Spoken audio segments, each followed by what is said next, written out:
अब मैं आपको दीपमाली को उत्सव के बारे में बताता हूँ। भगवान श्री कृष्ण ने कहा था कि पूर्व काल में भगवान विष्णु ने वामन रूप धारण कर दानवराज बलि को छल कर इंद्र को राज्य का भार सौंप दिया था और राजा बलि को पाताल लोक में स्थापित कर दिया था। भगवान ने बलि के यहाँ सदा रहना स्वीकार किया। कार्तिक की अमावस्या को रात्रि में सारी पृथ्वी पर दैत्यों की यथेष्ट चेष्टाएं होती है, अर्थात दैत्यों की, राक्षसों की चेष्टाएं होती है।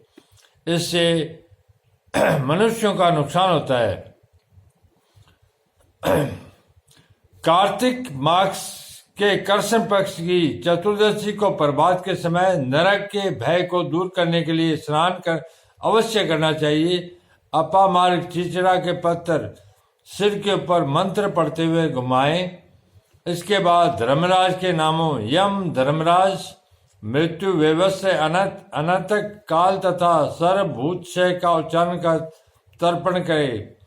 देवताओं की पूजा करने के बाद नरक से बचने के उद्देश्य से दीप जलाएं। प्रदोष के समय शिव, विष्णु, ब्रह्मा आदि मंदिरों में कोष्ठागार, चैत्य, सभामंडल, नदी तट, महल, तड़ाग, उद्यान, वाणी, वापी मार्ग, हस्तशिला, अश्वशाला आदि स्थानों में दीप जलाने चाहिए।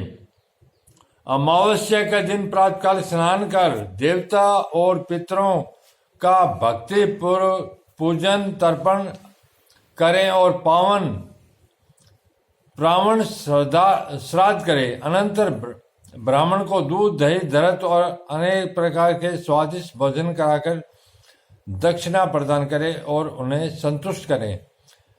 अपराह काल में राजा द्वारा राज्य में यह घोषित करना चाहिए कि आज इस लोक में बलि का शासन है। नगर के सभी लोगों को अपनी सामर्थ्य के अनुसार अपने घर को स्वच्छ साफ सुथरा करके नाना प्रकार के रंग बिरंगे तोरण, पताका, पुष्प मालाओं, बंदरवालों से सजाना चाहिए।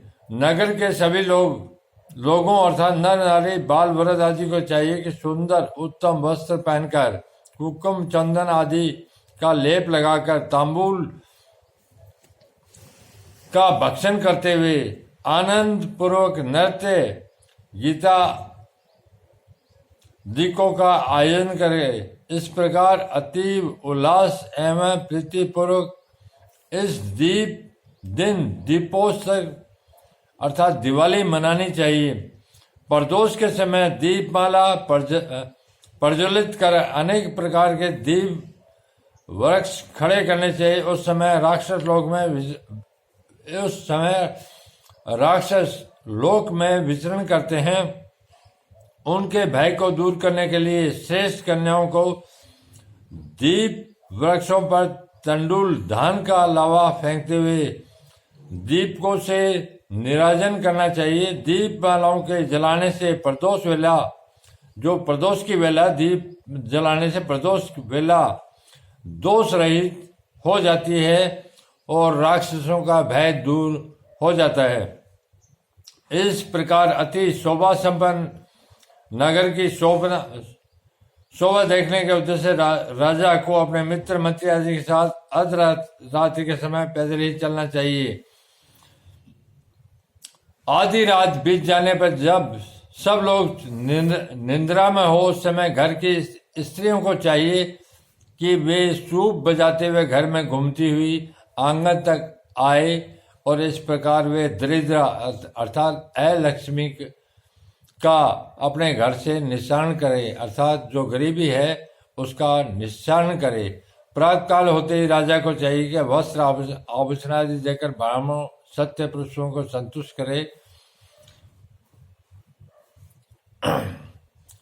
उस समय राजा को मार्गपाली आरती करनी चाहिए। यह आरती विजय प्रदान करती है। मार्गपाली आरती विजय प्रदान करती है। इसके बाद गाय, बैल, हाथी, घोड़ा, राजा इनको मार्गपाली से नीचे निकालना चाहिए। मार्गपाली को बांधने वाला अपने दोनों कुलों का उद्धार करता है। इसका उल्लंघन करने पर वर्ष सुखी और निरोग रहते हैं।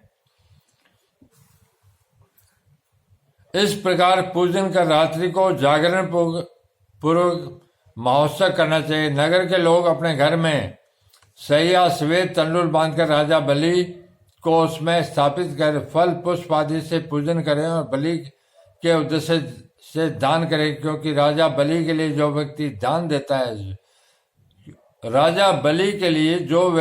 देता है उसका दिया हुआ दान अक्षय होता है, अर्थात खत्म नहीं होता।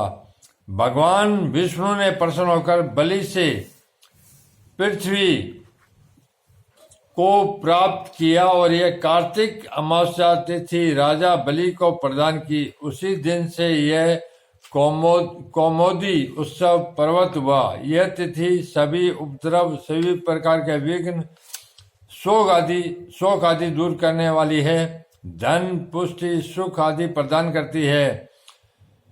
यह पृथ्वी वाचक शब्द है। मुदी का अर्थ है प्रसन्नता, इसलिए पृथ्वी पर सबको हर्ष देने का कारण इसका नाम कौमुदी पड़ा। जो राजा वर्ष भर एक दिन राजा बलि का उत्सव करता है, उसके राज्य में रोग, शत्रु, महामारी, दुर्भिक्ष का भय नहीं होता। सुभिक्ष, आरोग्य और संपत्ति की वृद्धि होती है। इस कौमुदी तिथि को जो व्यक्ति जिस भाव में रहता है उसे वर्ष भर उसी भाव की प्राप्ति होती है। अगर वो खुश रहेगा तो वर्ष भर उसको खुशी प्राप्त होगी। यदि व्यक्ति उस दिन रुदन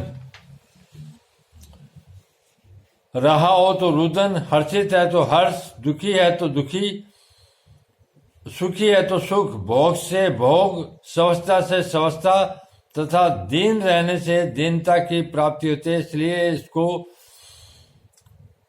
तिथि को बहुत अच्छी तरह से मनानी चाहिए। इसलिए इस तिथि को हस्त और प्रसन्न रहना चाहिए। यह तिथि वैष्णवी भी है, दानवी भी है और पैतृकी भी है। दीप माला के दिन जो व्यक्ति भक्ति से राजा बलि का पूजन अर्चन करता है वह वर्ष भर आनंद पूर्वक सुख से व्यतीत करता है। उसके सारे मनोरथ पूर्ण होते हैं।